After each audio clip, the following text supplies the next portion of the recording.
Beamy Mason, 30, building maintenance tech at mid-range high-rise complex called Harborview Residences.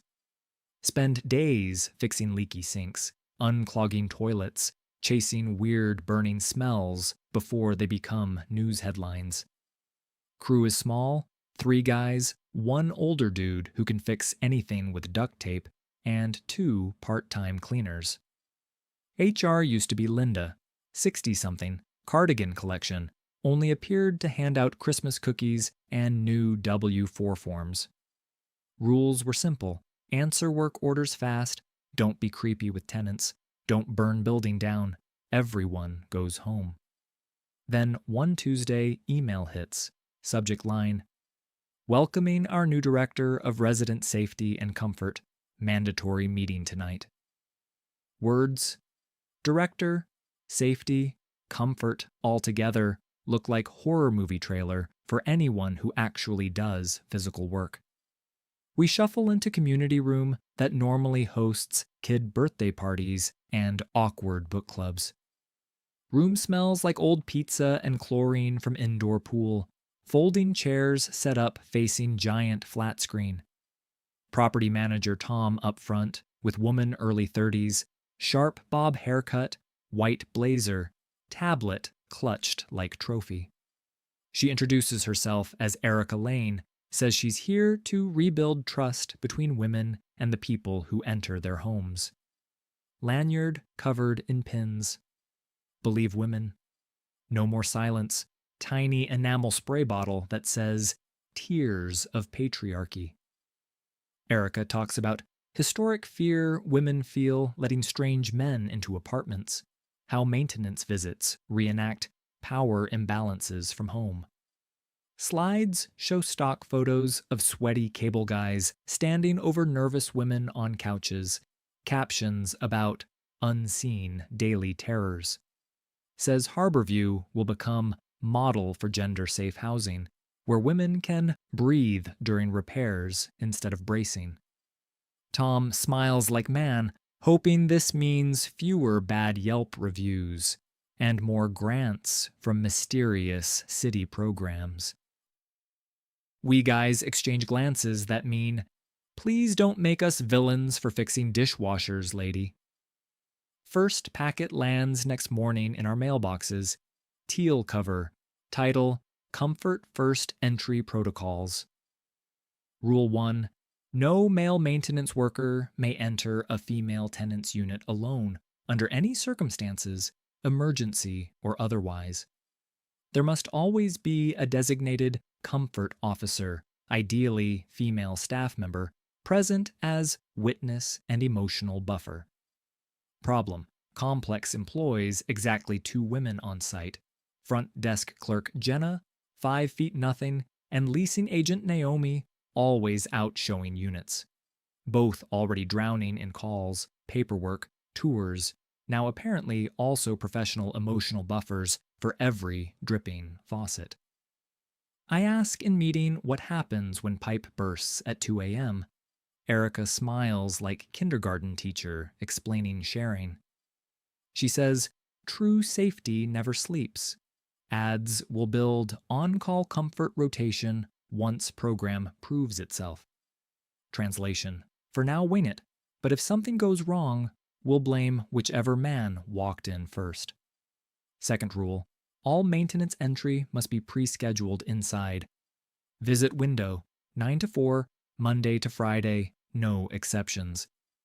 Late night knocks banned for women's floors because startled women make poor consent decisions about room entry. I point out toilets and water heaters don't read clocks. Erica replies, true infrastructure planning reduces emergencies over time. Third rule: no direct texts or calls from male staff to female tenants. Everything goes through new Harborview app. App sends neutral messages like, your visitor is on their way, signed Harborview team, so nobody knows which guy is coming. Sounds cute until you imagine trying to coordinate 3 floors of leaks using sad little push notifications shaped like leaves. Week 1, Chaos smells like mildew, cleaning chemicals, and frustrated men in cargo shorts. Jenna runs between front desk and hallways, trying to escort us like she's Secret Service for every loose doorknob.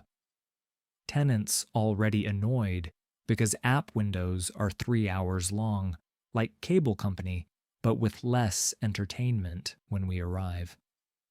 One woman yells at me because I showed up without warning, even though app pinged her 4 times and door notice hung since yesterday. Erica later says we must remember women are processing trauma from past maintenance encounters. Adds note about soft voices at door. Third day, Naomi stuck off site doing tours, Jenna juggling packages and ringing phones. I get Paige about woman upstairs smelling gas. Old policy, you drop whatever you're doing, grab detector, sprint like your own eyebrows depend on it. New policy, I call Jenna for escort. She's currently dealing with a delivery guy refusing to leave boxes in lobby. Erica sees me pacing, asks why I haven't responded yet. I mention comfort officer requirement. Her eyes widen like cartoon realization. She waves Jenna off packages, sends her with me, tells delivery guy to practice patience. Meanwhile, my brain counting imaginary explosions. Thankfully, turns out to be pilot light blown out, not full leak, but clock in my head notes 10-minute delay we never used to have. I write quiet email to Tom about response times. Mention we're one stomach flu away from no comfort officers at all. Tom forwards to Erica. She replies with long paragraph about not framing women's safety as inconvenience, CC's entire leadership chain. From then on, every time I even glance at clock, I feel her imaginary eyes asking if I value pipes over people. Week 2 brings second packet, visual safety and gaze management. Rule, maintenance workers must avoid lingering eye contact with women while in units. Keep eyes on task area only. We are literally instructed to look only at leak, outlet, or appliance, never at person, wall art, or anything personal. She phrases it as removing scanning behavior that makes women feel inspected in their own homes. Also bans tool belts because they evoke cowboy dominance and weapons imagery. Tells us to use soft canvas totes instead. Now we juggle wrenches out of floppy bags while trying not to scan rooms for hazards, because hazards include, wires and water. Couple days later, I fix closet light for older lady. She steps back, trips over shoe pile I wasn't allowed to visually scan. She catches herself on doorframe, laughs it off, later leaves 3-star review about nice young man, little jumpy though. Erica calls me in, says I should have suggested a safer floor layout beforehand. I remind her I'm not allowed to look around. She pauses, then says, offer verbal walkthrough before entering next time. Writes line in notebook, clearly labeled Mason Coaching. Week 3, we get Laundry Justice Initiative. Women complain about creepy guys in basement laundry room, which is fair. That place looks like every horror movie's second act. Erica's solution introduces women-only wash hours each evening, 6 to 9, where male tenants and staff banned from laundry room. Signs go up everywhere. Girls' cycle time, with cutesy font, hearts around washing machine clip art. Men asked to plan laundry more intentionally around community needs, meaning do it at 6 in the morning or sacrifice Saturdays. Rule also applies to maintenance, so if machine floods at 7 p.m., we can't enter room until special window ends. Erica assures us proper preventive care will make breakdowns rare, Every maintenance guy simultaneously remembers machines older than some tenants. About this time, building owner, some investment group in another state, pushes to cut costs on insurance by bragging about safety programs. Erica, all too happy to send brochures about Comfort First protocols, laundry justice, and women's entry piece guidelines.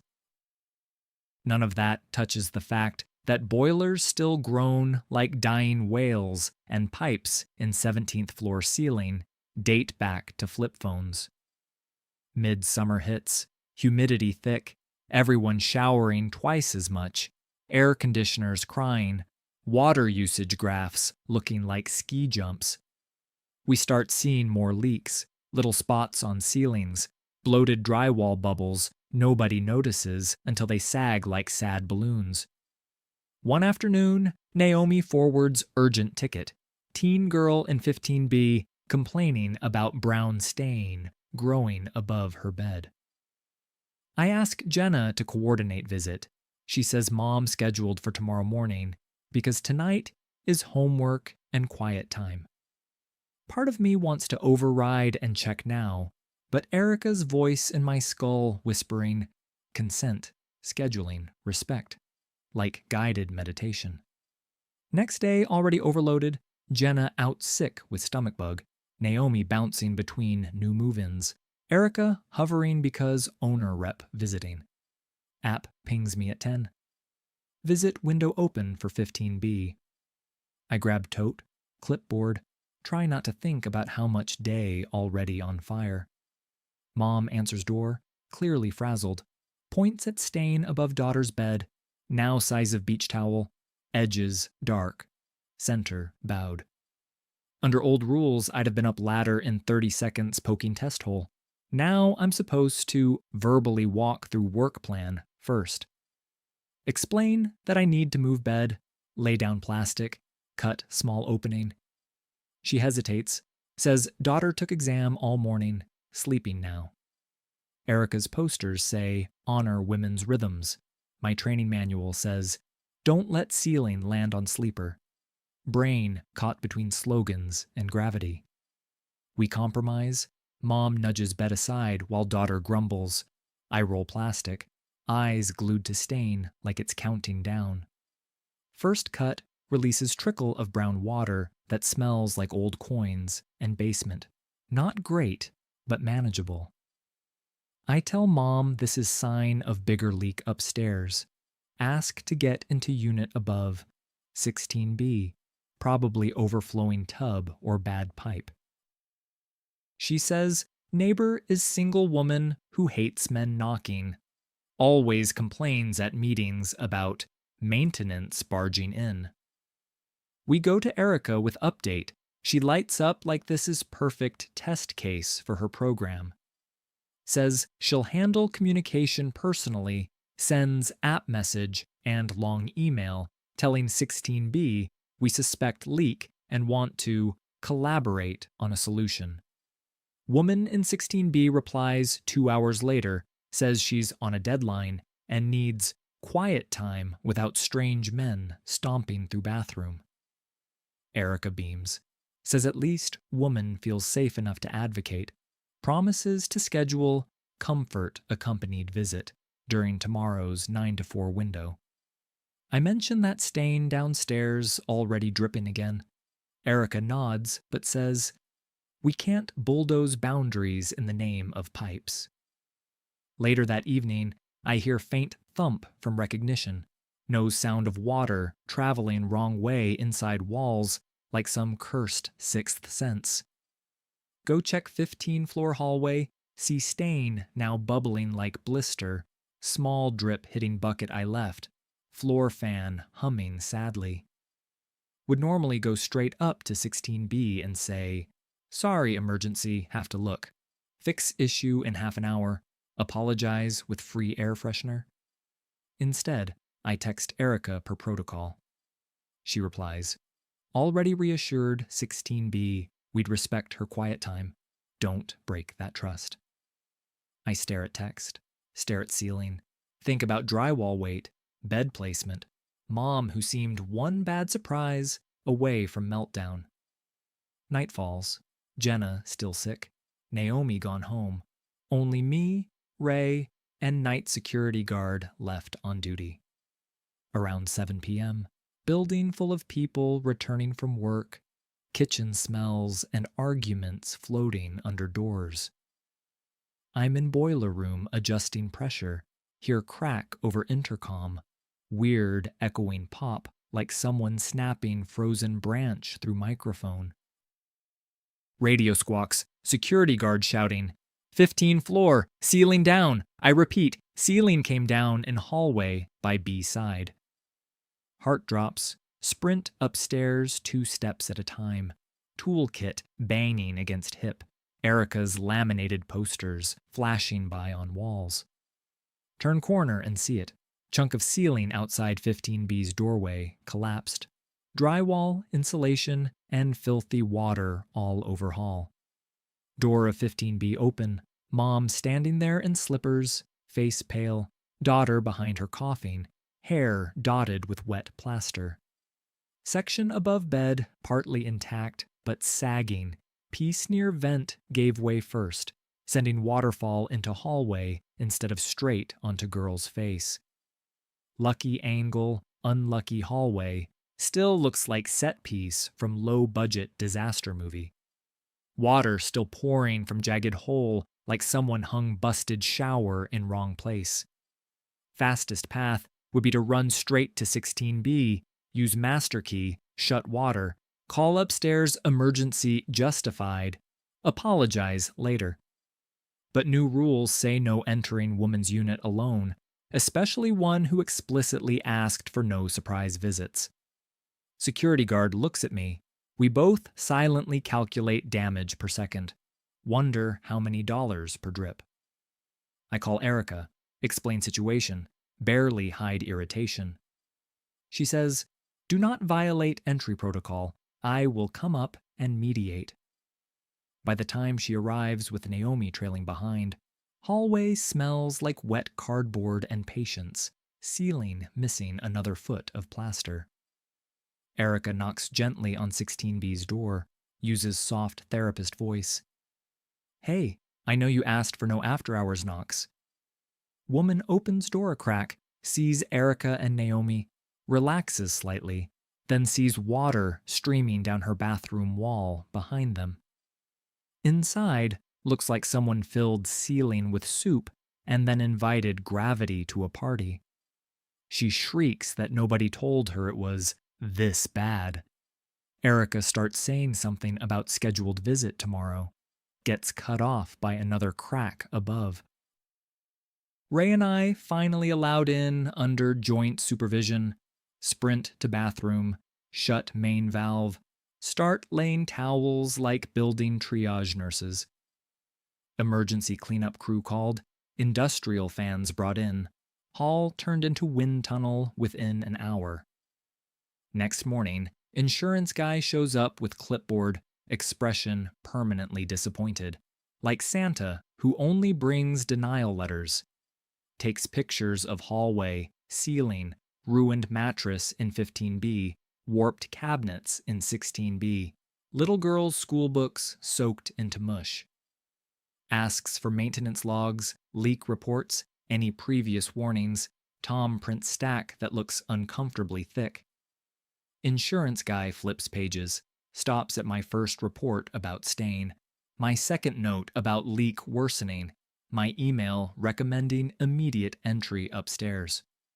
Also finds Erica's response about not bulldozing boundaries, shakes head like man already calculating denied claim language in his sleep. City housing inspector arrives 2 days later after someone posts pictures online. Caption, "My kid almost slept under this." He notices Comfort First posters still up, reads line about no male entry into women's units without escort. Eyebrows try to leave forehead. Asks point blank if we delayed upstream repair because we didn't have comfort officer available. Tom glances at Erica. Erica dodges answer. Inspector requests meeting with building owner rep, Tom, Erica, and key maintenance witnesses, which apparently includes my stressed face. We sit in conference room again, same folding chairs, different kind of tension humming under fluorescent lights. Insurance guy projects timeline onto TV, shows leak reported on Monday, stain growing Tuesday, my recommendation Wednesday, collapse Thursday night.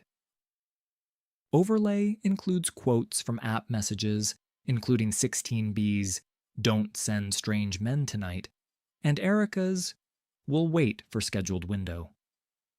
Inspector points at gap between my recommendation and action, asks, why did nothing happen upstream for nearly 24 hours? Erica says we were honoring tenants' expressed needs, calls it trauma-informed scheduling, phrases bouncing off Inspector like wet noodles. I mention we had Jenna sick and no backup comfort officer listed. Inspector seizes on that, asks, so system depended on one front desk worker's stomach. Tom tries to deflect, says program was new, they were finding balance. Insurance guy coughs the word liability into his coffee. Inspector pulls out printed housing code, highlights section about reasonable emergency entry to prevent property damage and harm. Reads aloud line where landlords may enter without consent, when necessary to prevent imminent damage. Looks up slowly at Erica. Asks if anyone ever checked whether Comfort First rules conflicted with city code before printing posters and changing policies. Erica admits she prioritized lived experience over legalistic frameworks, which is poetic way of saying no. Mom from 15B, invited to share story, sits stiffly, describes how she watched ceiling sag for hours, trusting employees knew best. Says voice shaking that if collapse had gone other direction, her daughter would have been under it alone. Room goes quiet. Even air conditioning decides to stop rattling for dramatic effect. Inspector asks me directly if old policy would have let me enter 16B sooner. I say yes without fancy words, just tired honesty. Insurance guy then explains claim will likely be reduced because delayed mitigation worsened damage. Owner rep looks like man watching stock chart crash live. Owner rep turns to Erica, asks how many other buildings she's helping. Tone making helping sound like falling piano. Within week, big corporate memo goes out. Comfort First entry protocols suspended pending legal review. Posters pulled down overnight, some interns probably using them as drop cloths for repainting ruined hallway. Tool belts reinstated, binoculars and flashlights quietly placed back in supply room with no speeches about gays this time. New entry policy arrives. One page says, if water, smoke, or gas involved, protect life and property first, document later. Soft talk at door still recommended, but codebook from city now stapled to front of procedure binder, highlighted like sacred text. Erica's office stays dark 3 days, then email announces she's moved on to pursue her advocacy in new spaces. No going away party, just cleaning crew toss in her branded trust women fear pipes mug into trash with broken ceiling tiles. New HR lead is middle-aged guy who helped run public housing. First thing he asks is, where are your shutoff valves? Says he believes women, but also believes gravity, wants both considered next time someone writes catchy phrase for hallway sign.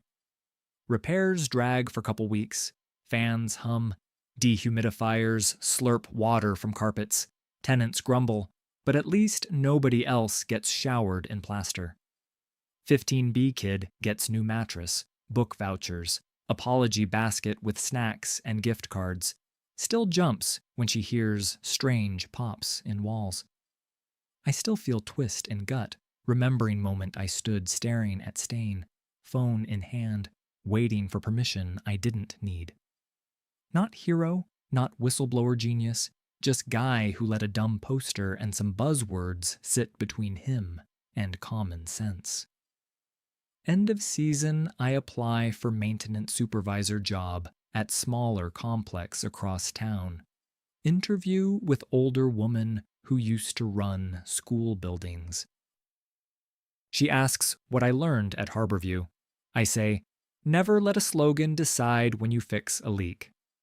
She laughs once, then asks for story, listens to whole messy thing, says, we just use rule, see water, stop water. Get offer next week, slightly better pay, fewer laminated initiatives, more actual wrenches, feels like winning lottery for boring adults. On last day at Harborview, I take one last walk down 15th floor hallway, ceiling patched, paint fresh, stain ghost mostly gone. Imagine alternate timeline where we didn't wait for comfort escort, where leak got fixed before it decorated anyone's bed. Not thinking about justice or ideology, just about how fast wet drywall gets heavy when nobody wants to be the bad guy at a door. If anyone ever writes poster about this place, I hope it just says, if something looks wrong, move your ass. Period.